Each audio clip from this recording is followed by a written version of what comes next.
boarding house kitchen in the 1940s fed more black families than any restaurant in America. There was no menu. A woman stood over a stove from 4 in the morning, stretched whatever she had into enough for a full table, and rang a bell when it was done. The migrants who came north for factory jobs paid by the week. The meal came with the room. Number 9 took a part of the hog most butchers could barely give away and turned it into the richest pot on the stove. Number 7 used chicken bones the market threw away to make a stew that smelled like Sunday. And number 14 crossed state lines in a single pot and never needed a recipe. These were acts of arithmetic cooked by women who turned almost nothing into almost enough. Hit subscribe because this list goes deep. Here are 25 cheap boarding house meals black families made in the 1940s. Number 25, salmon croquettes. A can of pink salmon sat on the pantry shelf for months without spoiling. A boarding house cook drained the can, picked out the soft bones, and mixed the fish with a beaten egg, crushed crackers, diced onion, salt, and pepper. She shaped the mixture into thick oval patties and fried them in hot grease until both sides turned crisp and golden. The outside cracked when you bit through it. The inside stayed soft, tasting more of onion and pepper than of fish. Salmon croquettes showed up when the meat budget was spent and the cook needed a protein from a can. 2 cans made enough patties for a table of 10, served with rice and a spoonful of gravy from whatever had cooked the night before. Number 24, pan-fried whiting. Whiting was the cheapest fish at the market. Small, bony, sold whole with the head still on, it sat in a pile on ice while customers reached past it for something bigger. A boarding house cook bought them by the dozen. She scaled and gutted each one, rolled it in seasoned cornmeal, and fried it whole in a skillet of hot grease until the skin turned golden and the bones crisp enough to chew. The tail went stiff and the fins curled. Served on a piece of brown paper with hot sauce and a slice of white bread, whiting was a Friday night staple in boarding houses from Birmingham to the south side of Chicago. The bones were small enough that most people ate straight through them without thinking. The head was the part that told you whether the cook knew what she was doing. If the eye was clear, the fish was fresh. Number 23, neck bones and navy beans. Smoked neck bones were heavy, bony, and cheap because the meat hid deep between the vertebrae where no knife could reach. A boarding house cook dropped them into a pot of soaked navy beans with onion, garlic, bay leaf, and salt and let everything simmer for hours until the beans turned creamy and the small pockets of meat slipped off the bone on their own. The broth thickened from the starch in the beans and the gelatin in the bones. By the time it was done, the pot smelled like it held a roast, not a bag of dried beans and a few scraps of bone. The boarders ate the beans with cornbread and gnawed the neck bones clean at the table. One pot fed the house for 2 days, and the cook had spent less than the price of a single pork chop. Number 22, fried salt pork and red-eye gravy. Salt pork was cured belly fat, sold in slabs, and kept in a barrel or a crock where it lasted for weeks without refrigeration. A boarding house cook sliced it thin, soaked the slices in water to pull some of the salt out, and fried them in a dry skillet until the fat rendered and the edges went crisp. She poured black coffee into the hot pan and let it bubble with the drippings until it reduced into a thin, dark, bitter gravy. That gravy went over grits or biscuits. Red-eye gravy got its name from the circle of fat that floated in the center of the pan, staring up like an eye. The coffee cut the richness, and the salt carried the whole plate. A boarding house, breakfast of fried salt pork and red-eye gravy cost almost nothing to produce and stuck to the ribs until supper time. Number 21, backbone, and rice. The backbone of a hog was a long stretch of spine sold in sections, heavier than ribs, and priced below everything else at the counter. Butchers in black neighborhoods kept them behind the glass because they moved fast when the price dropped. A boarding house cook browned the sections in a heavy pot, added water, onion, salt, and pepper, and let them simmer until the small pockets of meat along the vertebrae loosened and the marrow seeped into the broth. She served the backbone pieces over a bed of white rice with the cooking liquid spooned on top. The meat had to be picked off the bone at the table, which made it a slow meal in a house that usually ate fast. The broth was the real prize. It turned the rice underneath into something savory and rich, and the cook spent almost nothing beyond the time it took to wait. Number 20, stewed okra and tomatoes. Okra grew fast in southern heat, and a boarding house with any yard at all had a row of it along the fence. The cook sliced the pods into rounds and stewed them with canned tomatoes, onion, and a pinch of sugar in a covered pot until everything broke down into a thick, silky mass. The acid in the tomatoes cut the slime that okra released on its own, and the slow cooking turned the mixture into something closer to a vegetable stew than a side dish. Served over rice, stewed okra and tomatoes stretched a garden harvest into a full meal. The dish appeared on the boarding house table from June through September, the months when fresh okra was free for anyone willing to pick it. Here's something that never made the history books. A black boarding house in the 1940s was not a hotel. It was a necessity born from a locked door. In cities like Chicago, Detroit, Cleveland, and Pittsburgh, restrictive covenants and open hostility kept black families out of most neighborhoods. A man arriving from Mississippi with a factory job and a suitcase had almost nowhere to go. Boarding houses filled that gap. They were run almost exclusively by black women who converted their own homes into rooming operations, feeding 8, 10, sometimes 15 people from a single kitchen with a single stove. The meals were not a side business. They were the economic engine of the house. Every plate had to come in under a strict per head cost or the math collapsed. The women who ran these kitchens were not chefs. They were engineers working in flour and lard. Number 19, liver and onions. Beef liver was one of the cheapest cuts at the butcher counter because most customers passed it without a second glance.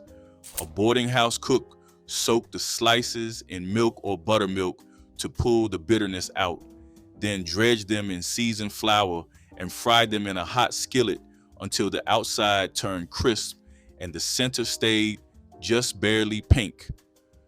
A pile of sliced onions went into the same pan after the liver came out, cooked slow until they turned soft and golden. The onions went on top. Liver and onions showed up mid-week when the real cuts of meat were gone.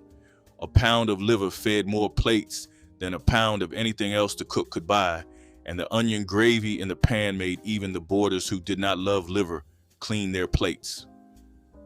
Number 18, Brunswick stew. This was a community pot. The original versions used whatever game was available, squirrel, rabbit, or possum, stewed low and long with tomatoes, corn, beans, and potatoes until everything broke down into a thick, reddish mash. A boarding house version used chicken, usually the older hens that had stopped laying and were too tough to fry.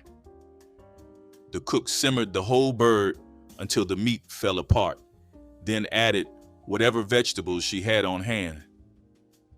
The stew thickened on its own from the starch in the potatoes and the gelatin in the bones. One pot lasted 2 days. Brunswick stew proved a boarding house cook could feed a crowd with one old chicken and a pantry shelf of canned goods. The stew got better overnight, which meant the second serving always tasted richer than the first. Number 17, sardines and saltine crackers. A tin of sardines packed in oil sat in the pantry for months and cost less than a loaf of bread. A boarding house cook opened the tin, laid the small silver fish out on a plate beside a stack of saltine crackers, and set it on the table with a bottle of hot sauce and a few slices of raw onion. There was no cooking involved. Sardines and crackers were the meal that appeared when the stove was cold and the cook was done for the day. Late shift boarders coming home after midnight found the tin and the crackers waiting on the counter. The oil in the tin soaked into the crackers and the hot sauce burned through the salt. It was a meal built entirely from shelf-stable goods that required nothing but a key to open the can. Number 16, butter beans and ham hock. Dried butter beans, large and flat, swelled to twice their size after a night of soaking.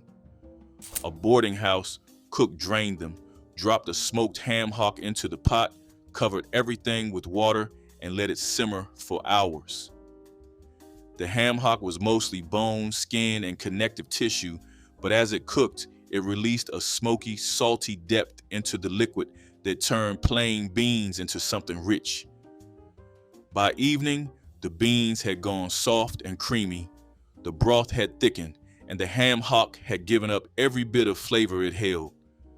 The cook pulled the hock out, stripped a few shreds of meat off the bone, and stirred them back in. Butter beans and ham hock fed a full table with one smoked joint and a sack of dried beans that cost almost nothing. Number 15, smothered pork chops. The cheapest pork chops at the market were thin, bone-in, and tough enough to bounce off a plate if you dropped them. A boarding house cook seasoned them with salt, pepper, and garlic, dredged them in flour, and browned them hard in a skillet.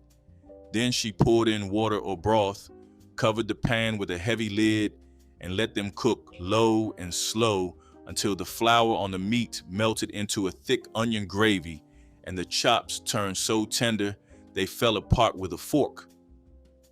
Smothered pork chops stretched $2 worth of meat across a table of 8 because the gravy and the rice did most of the work. The cook knew that slow heat transformed a cheap chop into something that tasted like care. Number 14, red beans and rice. Every Monday in boarding houses from New Orleans to Memphis to the south side of Chicago, a pot of red beans went on the stove. Monday was wash day, which meant the cook needed a meal that required almost no attention while she spent the morning bent over a tub of laundry. Dried red kidney beans soaked overnight, drained, and went into a heavy pot with a ham bone, chopped onion, celery, bell pepper, garlic, bay leaf, salt, and pepper. The pot simmered on the back burner for hours. As the beans softened, the cook came back to the stove between loads, mashing a few against the side of the pot with a wooden spoon to thicken the liquid. The ham bone surrendered its fat and smoke into the broth. By late afternoon, the beans had turned thick and creamy, somewhere between a stew and a soup, and the kitchen smelled like every boarding house kitchen in the Delta. She served them over a mound of white rice. The combination was complete nutrition: protein from the beans, starch from the rice, fat from the pork bone, and enough flavor to make a man forget he was eating the cheapest meal in the house. Red beans and rice was the same dish every Monday in every boarding house in every city where black families from the South had settled. Nobody asked for a different meal on wash day. Nobody wanted one. The rhythm was part of the recipe. The routine was the comfort. When a new boarder arrived from a small town in Mississippi and sat down to his first Monday supper in a strange city, the smell of those beans told him he was not as far from home as he thought. That pot held more than dinner. It held a calendar, a geography, and a promise that some things survived the move north. The grocery stores in black neighborhoods in the 1940s were not the same stores that served white neighborhoods 3 blocks away. The meat counter carried what the main distributor did not want: organ meats, feet, tails, snouts, necks, backs, and bones. The produce was what had not sold uptown. The prices were not always lower. Sometimes they were higher for worse quality because the store owner knew there was nowhere else to go. A boarding house cook shopped in these stores every morning and made her decisions fast. She knew what was fresh by sight and smell, not by label. She bought what stretched, what simmered, and what forgave a long day on the stove. The meals that came out of that kitchen were not just cheap, they were strategic. Every ingredient was chosen for what it could become, not for what it was. Number 13, molasses bread. When a boarding house ran low on white sugar, which was rationed during the war and expensive after it, molasses took its place. A cook stirred together cornmeal, flour, molasses, a little lard, baking soda, and buttermilk, poured the batter into a greased pan and baked it until the top cracked and the kitchen turned dark and sweet with the smell. Molasses bread came out dense, almost black at the crust, with a bitter sweetness that sat somewhere between cake and cornbread. It lasted for days on the counter without going stale.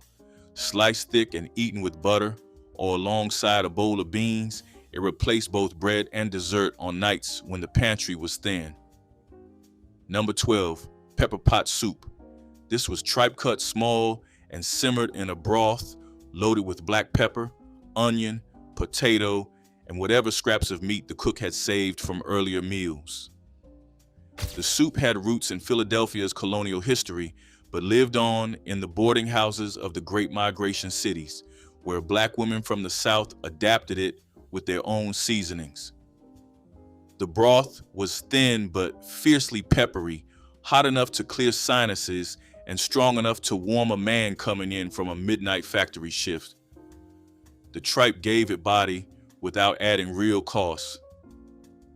Pepper pot soup was a cold weather meal, served in the months when the drafts in a house full of cracks could not be stopped. The heat in the bowl compensated for the heat the building could not provide. A pot of it simmered on the back burner all day and served anyone who walked through the door. Number 11, fried okra. When the okra pods came in faster than the cook could stew them, she sliced them into coins, tossed them in cornmeal with salt and pepper, and fried them in a shallow skillet of hot grease until each piece turned brown and crisp on the outside. The cornmeal sealed the cut surface, and the heat drove the moisture out before the slime could form. Fried okra was a side that went with everything on the boarding house table. It sat in a bowl at the center and disappeared before the main course was halfway gone. The crunch was what set it apart. In a kitchen full of stews and braised meats and soft beans, fried okra was the only thing on the plate that snapped between the teeth. Number 10, head cheese. This was not cheese at all. It was the meat from a hog's head, simmered for hours until every scrap of flesh, fat, and cartilage fell away from the skull. A boarding house cook picked through the pile, discarding bone and gristle, and chopped the meat fine. She seasoned it with vinegar, salt, pepper, and hot sauce, packed it into a loaf pan, and poured the cooking liquid over the top. As it cooled in the icebox, the natural gelatin set the mixture into a firm, sliceable block. Head cheese was served cold, cut in thick slabs on bread or crackers. The texture was a patchwork of soft meat and firm jelly. It divided every table that saw it, same as pickled anything else from the hog. The boarders who grew up with it asked for seconds, the ones who did not learn to eat around it. Number 9, pig foot stew. Pig feet arrived at the butcher counter split in half, pale and waxy, with the trotter still attached. They were sold by the bag to whoever knew what to do with them, and nobody who did not grow up eating them ever volunteered to start. A boarding house cook scrubbed them clean, dropped them into a deep pot with onion, garlic, bay leaf, vinegar, salt, and black pepper, and let them simmer for the better part of a day. The collagen in the skin and tendons dissolved slowly into the liquid, turning the broth thick and glossy. The meat between the small bones loosened and went soft. By evening, the pot held a rich gelatinous stew that clung to the spoon and coated the inside of the bowl. The cook served it over rice or with cornbread to soak up the broth. Pigfoot stew was not a meal that tolerated impatience. The feet had to cook long enough for the connective tissue to break down completely, or the result was rubbery and unpleasant. A cook who pulled the pot too early ruined the whole batch. The women who got it right had learned from women who had learned from women before them, and the timing was never written down. It lived in the hands. The stew had a richness that no lean cut of meat could match. The gelatin gave it body, the vinegar kept it from turning heavy, and the black pepper cut through the fat with enough bite to keep the tongue interested. A pot of pigfoot stew cost less than a single ham and fed more people for more days.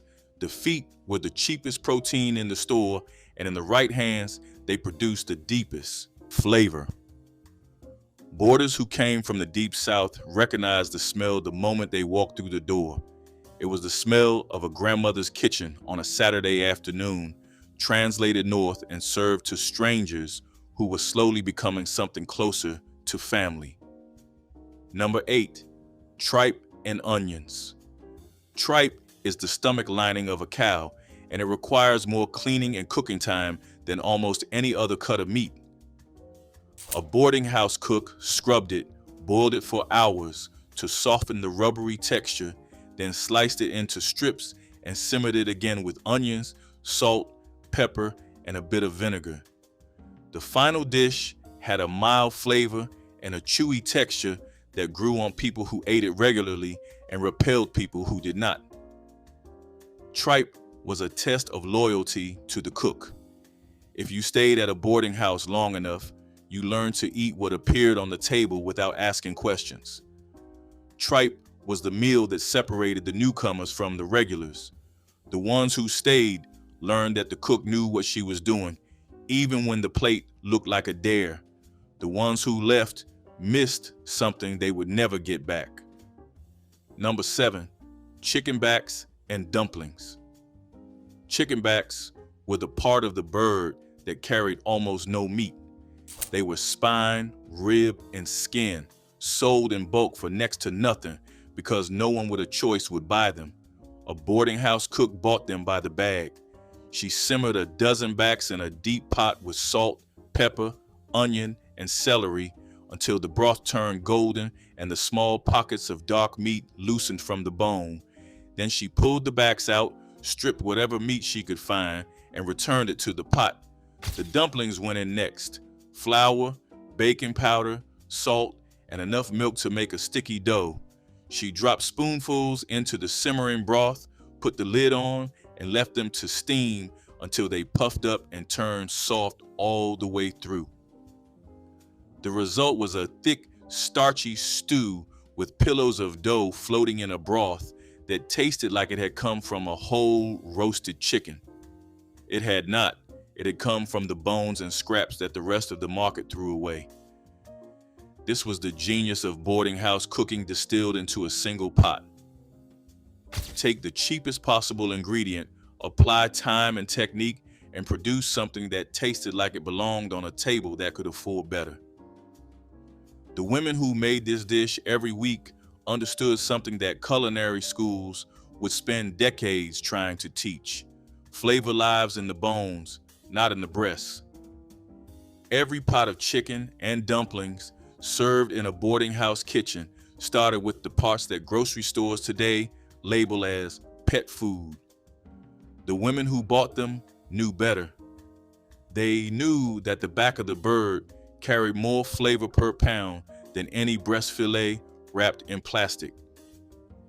They knew that time on the stove converted scraps into something that filled a room with a smell that made strangers feel like family. By the late 1950s, the boarding house as an institution began to disappear. Public housing projects replaced rooming houses. Highways cut through the neighborhoods where these kitchens had operated for decades.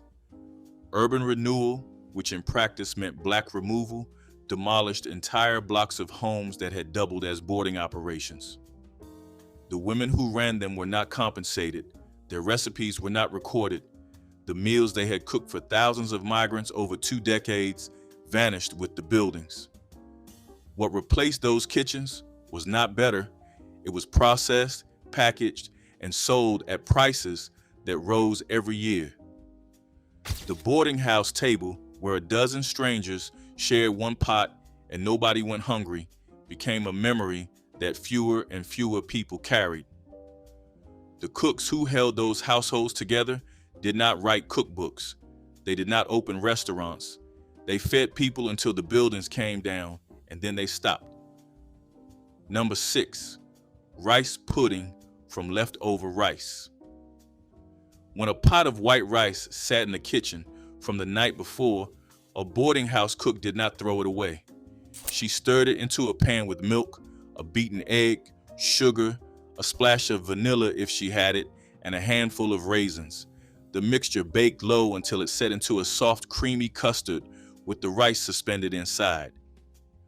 Rice pudding was a dessert made from yesterday's side dish. It showed up after supper in small bowls, warm from the oven or cold from the icebox the next morning. The cook wasted nothing, and the boarders ate something sweet without the cost of a cake or a pie.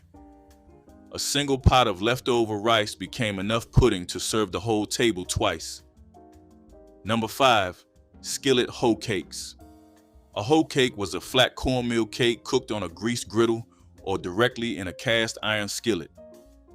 The batter was thinner than cornbread, just cornmeal, water, and a pinch of salt poured into the pan like a pancake and cooked until the edges set and the bottom turned dark brown. A boarding house cook flipped it once and served it hot, sometimes with butter, if there was any, sometimes with nothing at all. Hoe cakes went with everything. They sat beside beans, green, stews, and fried fish, absorbing whatever liquid was on the plate. The name came from the field where enslaved workers once cooked them on the flat blade of a garden hoe held over a fire. By the 1940s, the hoe was long gone, but the name and the recipe stayed. A skillet hoe cake required no lard, no buttermilk, and no oven, which made it cheaper to produce than a biscuit and faster to serve than cornbread. Number 4, fatback and greens. Fatback was pure pork fat cut from the back of the hog, with no meat attached at all. It sold for almost nothing. A boarding house cook sliced it thick, rendered it in a pot, and used the melted fat as the base for a mess of collard greens, mustard greens, or turnip greens. The fatback itself stayed in the pot, softening as the greens cooked down, releasing salt and smoke into the liquid. By the time the greens were done, the fatback had turned translucent and tender. Some people ate it, some pushed it to the side of the plate. Either way, it had done its job. The greens tasted deep and rich, and the potlikker at the bottom of the bowl was worth more than everything floating in it. Number 3, cracklings and cane syrup. Cracklings left over from rendering lard were sometimes eaten on their own, scooped into a bowl, and drizzled with thick, dark cane syrup. The combination was salt and sweet, crunch and stick, and it satisfied a craving that no proper meal could reach. This was not a dish that appeared on any boarding house menu. It was what the cook ate standing at the stove after everyone else had left the table, or what she offered the child who wandered into the kitchen looking for something sweet. Cane syrup came from the sugar mills of Louisiana and Mississippi, sold in tin cans that lined the back of the pantry shelf. The cracklings were already there from the morning's rendering. Pouring one over the other required no recipe and no thought. It was instinct, shaped by generations of kitchens that wasted nothing edible. Number 2, cornbread and potlikker. Potlikker was the liquid left in the pot after cooking greens. It was dark, salty, rich with vitamins, and infused with the fat of whatever pork product had simmered in it for hours. Cornbread baked in a cast iron skillet went into a bowl, and the potlikker was ladled over it until the bread broke apart and soaked up the broth. This was a meal made entirely from leftovers and a few cents worth of cornmeal. It was also one of the most nutritious things a boarding house served, though nobody called it that. They called it supper. The potlikker carried everything the greens had given up during cooking, and the cornbread gave it substance. Together, they turned the remains of one meal into the foundation of another. Number 1, the cook's own plate. After the bell rang, after the boarders sat down, after every plate was served, the woman who ran that kitchen made her own. She ate last. Her plate held whatever was left: the heel of the cornbread, the bottom of the pot, the bone with the least meat still clinging to it. She ate standing up or sitting on a stool by the stove because the table was full and the chairs were taken. Nobody asked what she was eating. Nobody noticed she had not sat down. She fed a dozen people 3 times a day with parts of the animal and the garden that the rest of the market refused to touch. Every meal on this list came from her hands. The plate she made for herself was the last one, and it was always the smallest. Cabbage and smoked sausage skillet was the kind of dish that proved you could take almost nothing and turn it into something that fed a whole house without anyone feeling shortchanged. Cabbage was cheap, one of the cheapest vegetables in the store, and it filled a pot in a way almost nothing else could. Mothers would slice it thin, toss it into a skillet with a little oil, and stretch one single sausage link so far that every person at the table swore they got a piece. The smell of cabbage hitting the pan was unmistakable, sharp at first, but softening as it cooked down into something sweet and cozy. The sausage added just enough smoke to trick the mind into thinking the meal was richer than it really was. Kids would hover, waiting for the moment when the cabbage wilted just enough to match the shine of the sausage pieces. It was simple, hearty, and warm, and it filled bowls in a way that lasted through the night. In the winter, when money was tight and the weather felt unfriendly, this skillet kept people going. It tasted like thrift turned into comfort, like a mother's hands doing quiet miracles with whatever she had. It was everyday food that remembered its purpose well. Oxtail stew transformed the tail of cattle into fall-off-the-bone tender meat swimming in rich, gelatinous gravy that coated everything perfectly when served over white rice. The oxtails were browned first to develop deep flavor, then slowly braised with onions, carrots, celery, tomatoes, and red wine or broth for hours until the meat became incredibly tender and rich. The bones released collagen and marrow, thickening the sauce naturally and creating richness that couldn't be achieved any other way with cheaper ingredients. This wasn't quick food, but patient food, requiring hours of low heat to transform tough connective tissue into silky texture worth waiting for. Families served this on special occasions despite the humble ingredient because the preparation demanded time and attention that showed love clearly. In the 1970s, oxtails were considered throwaway cuts that butchers sold cheaply, perfect for Black families who understood their potential for transformation into something special. The dish represented culinary alchemy, showing how time, technique, and patience could transform the least desirable cuts. Red beans and rice with sausage bits was the definition of thrift and flavor, a dish that turned scraps into comfort. The beans simmered all day in a big pot, slowly breaking down into creamy perfection, seasoned with onions, garlic, and just enough spice to make you smile.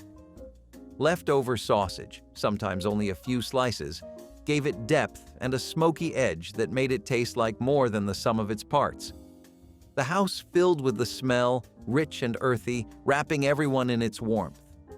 It was food that didn't rush, food that rewarded patience and care.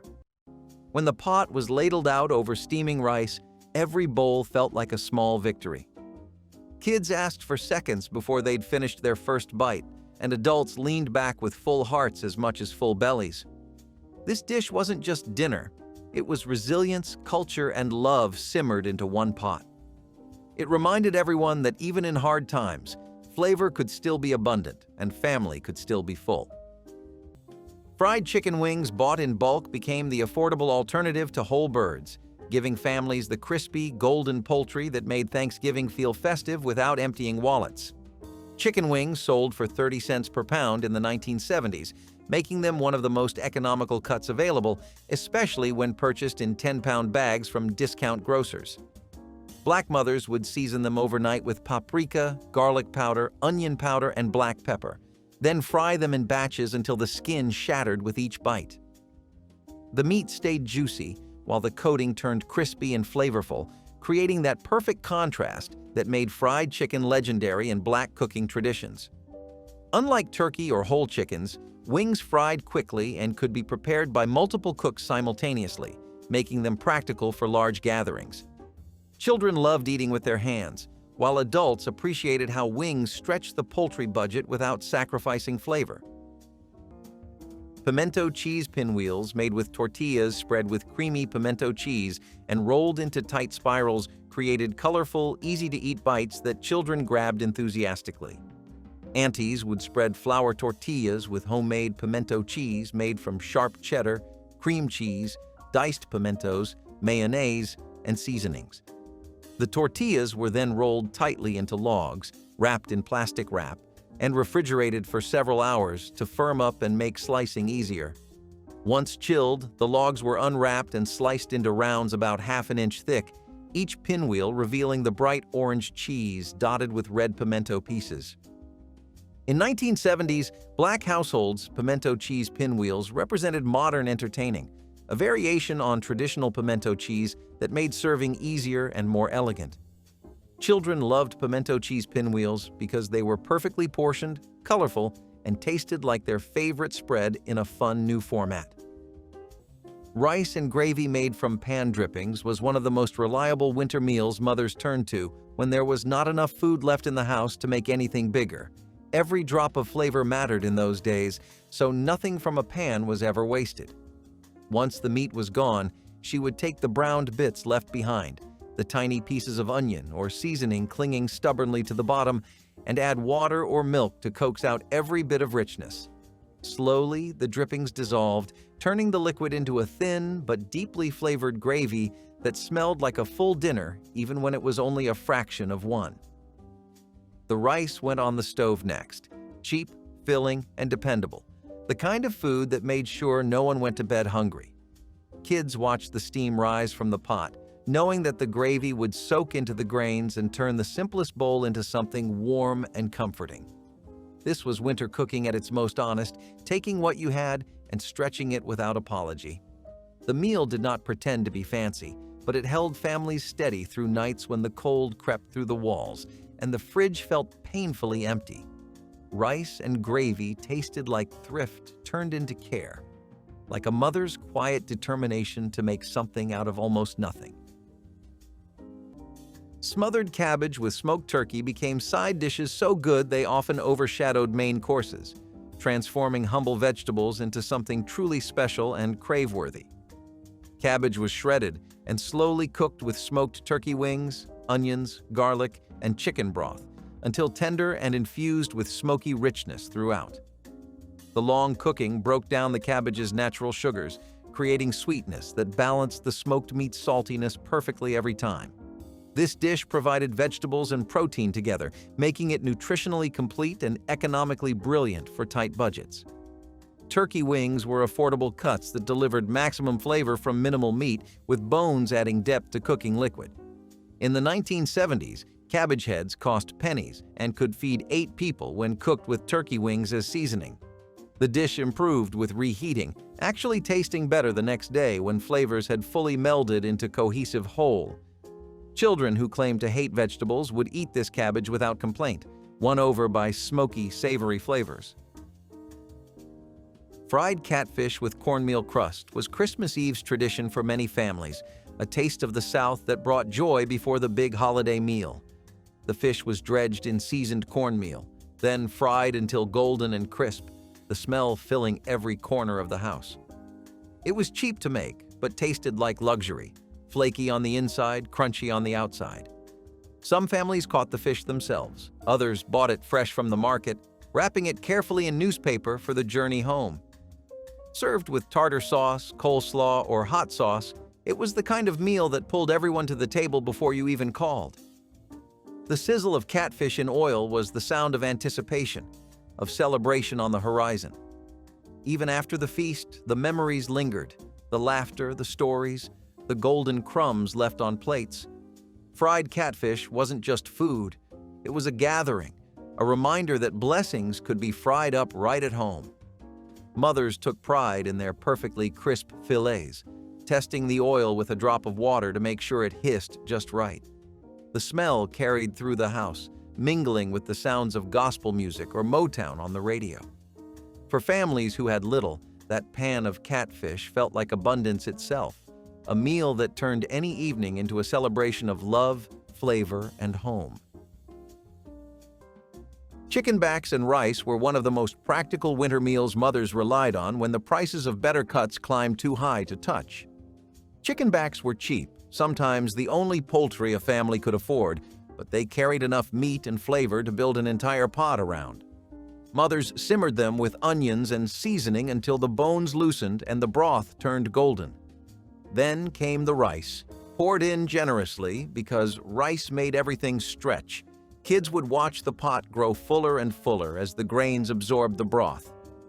The chicken pieces were small, but the flavor was big enough to make the whole meal feel complete. It was warm, filling, and steady, the kind of dish that felt like a blessing when the weather outside refused to let up. Chicken backs and rice were proof that a mother could take almost nothing and turn it into enough. It was winter courage served in a bowl. Okra stewed with tomatoes became the southern side dish that provided both vegetables and sauce, stretching fresh produce into enough servings for large families without requiring meat. Black mothers would buy okra when it went on sale during late summer and fall, freezing what they couldn't use immediately for Thanksgiving preparations. The okra was sliced and cooked slowly with canned tomatoes, onions, and whatever seasonings the cabinet held, creating thick, flavorful stew. Some people loved okra's distinctive texture, while others needed convincing, but most agreed the tomato sauce made it more palatable. The dish was economical because okra was plentiful and cheap during season, while canned tomatoes cost less than fresh vegetables during winter months. This stew provided vitamins and fiber that balanced heavier, richer dishes on Thanksgiving tables, making it nutritionally important beyond mere economy. Okra and tomatoes represented the kind of practical cooking that sustained Black families. Shrimp cocktail served in small cups with tangy cocktail sauce was elegant finger food that made children feel sophisticated.